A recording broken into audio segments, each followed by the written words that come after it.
السلام عليكم، مرحبا بكم في القناة. ان شاء الله تكونوا كامل بخير. اليوم ان شاء الله راح نديروا وصفة جزائرية تقليدية هي الشراك العريان. راح نديروها بوصفة ناجحة 100%، كما راه موضح في الفيديو. وبلا ما نطول عليكم راح نشوفوا المقادير وطريقة التحضير. هنا عندي 125 غرام تاع زبدة طرية تكون بحرارة الغرفة. 125 غرام زبدة طرية. راح نحط لها 2 ملاعق كبيرة تاع السكر الناعم، أي ما يعادل 50 غرام. هنايا اللي تحب الحلاوة بزاف تقدر دير حتى 3 ملاعق كبيرة تاع السكر الناعم. هذه الملعقة اللي راني قصت بها. نحط لها 250 غرام تاع فرينة تكون مغربلة. انا غربلتها من قبل هكذا باش ما يجيش الفيديو طويل. راح نحط لها ملعقة صغيرة تاع لافاني، ونحط لها ربع ملعقة صغيرة تاع خميرة الحلويات. هنا ما تكثروش خميرة الحلويات هكذا باش كي نديروه في الفرن نديرو الشراك في الفرن ما يخسر، يعني ما يفسدش الشكل تاعو. ورايحه نخلط كامل المقادير كيما راكم تشوفوا. نخلط جيدا ونبسس العجينه تاعي، نبسها مليح يعني حتى نتحصل على خليط يكون ما مرمل. راح تشوفوا يعني كيفاش راح يكون بهذه الطريقه.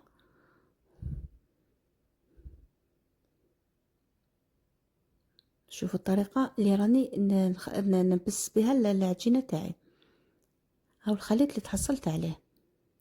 انا راح نحط صفار حبه بيض صغيره الحجم، لازم تكون صغيره الحجم. حنحط لها شويه تاع ماء الزهر، نضربها مليح ونحطها في العجين. وريحه نلم العجينه تاعي. هنايا لازم ديروا ما زهر، يعني كمل نجمع الخليط بماء الزهر، ديروا غير بشويه. يعني هذه النقطه مهمه هكذا باش ما تجرى لكمش العجينه. هنا اذا جريتوا العجينه تاعكم راح يعني راح تفسد، يعني العجينه راح تفسد كيما راكم تشوفوا.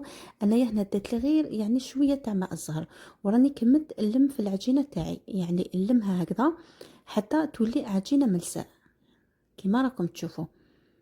نكمل نلمها كيما راكم تشوفوا. دائما نمسوا باليد اللي تكون يعني باليد اللي تكون ناشفه هكذا باش نعرفوا على القوام تاع العجينه تاعنا. يعني العجينه اللي تحصلت عليها لازم تكون عجينه طريه يعني، ونقدروا نشكلوها. ما تجروش العجينه يعني كيما ذكرت فيما سبق، لازم ما تجروش العجينه. وشدوا شويه تاع العجينه كيما درت انا، ديروها حربوش. واذا ما كاش التشققات هذيك يعني العجينه خلاص دات حقها تاع ماء الزهر. هنايا راح نحضروا الحشو. هنا عندي 3 كيلات تاع لوز او فول سوداني يكون محمص ومطحون، يكون مطحون رقيق، اي ما يعادل 185 غرام. 3 كيلات تاع لوز او فول سوداني محمص ومطحون رقيق. حطيت الكيلة الاولى ورايحه نحط الكيلة الثانيه.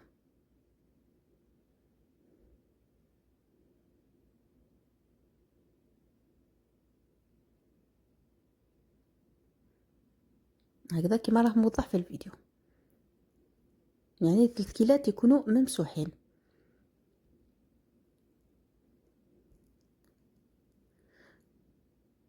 يعني بنفس الكيلة اللي قست بها اللوز راح نقيس بها السكر.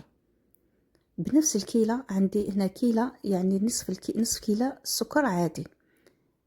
نصف كيلة سكر عادي يعني بنفس الكيلة اللي قست بها اللوز، أي ما يعادل 70 غرام. حنحط لها ملعقة صغيرة تاع زبدة. نخلط هذه المكونات هكذا كيما راكم تشوفوا. ورايحه ندخل كامل هذيك الزبده في اللوز.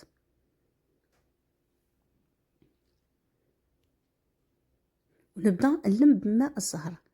هنايا روحوا غير بالعقل، يعني ديروا غير بشويه ماء الزهر وتجمعوا الحشو هكذا باش ما يجرى لكمش. هنا لازم تحصلوا على حشو يكون طري وما يلصقش في اليد وما يكونش يابس.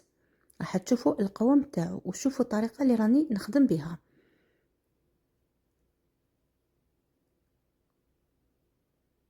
دائما نمسوا العجينه باليد اللي تكون ناشفه.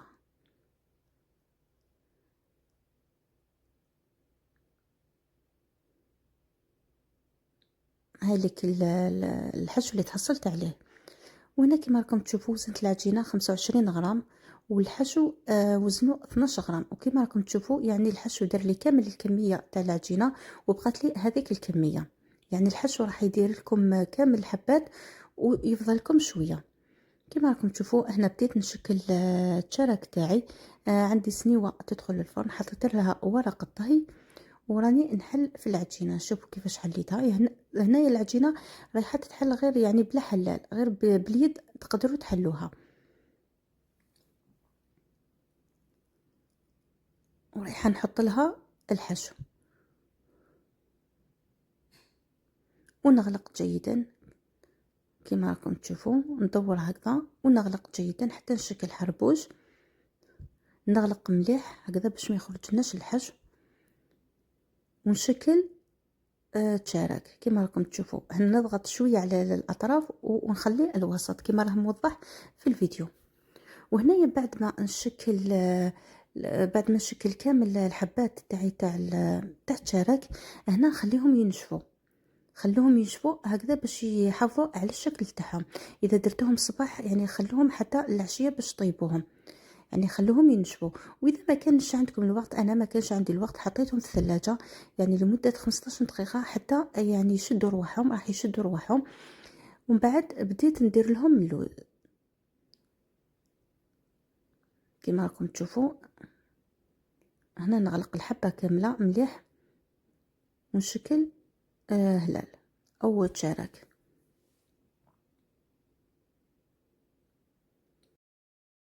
هنا بعد ما شفت شرك العريان كما راكم تشوفوا نقدر نرفد الحبه ونتحكم فيها كما نحب. عندي بياض حبه بيض، وعندي لوز او فول سوداني.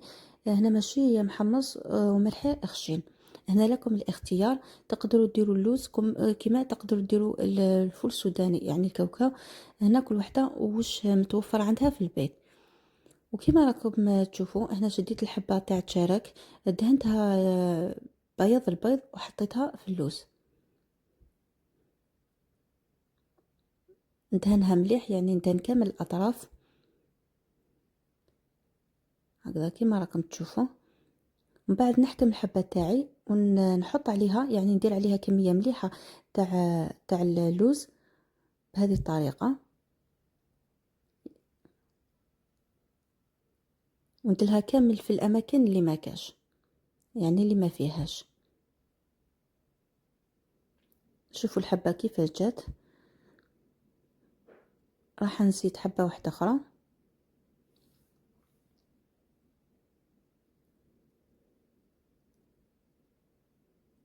انا هنايا راني مسخنه الفرن يسخن يعني شعل الفرن يسخن على 170 درجه. كي نكملهم ندخلهم يطيبوا.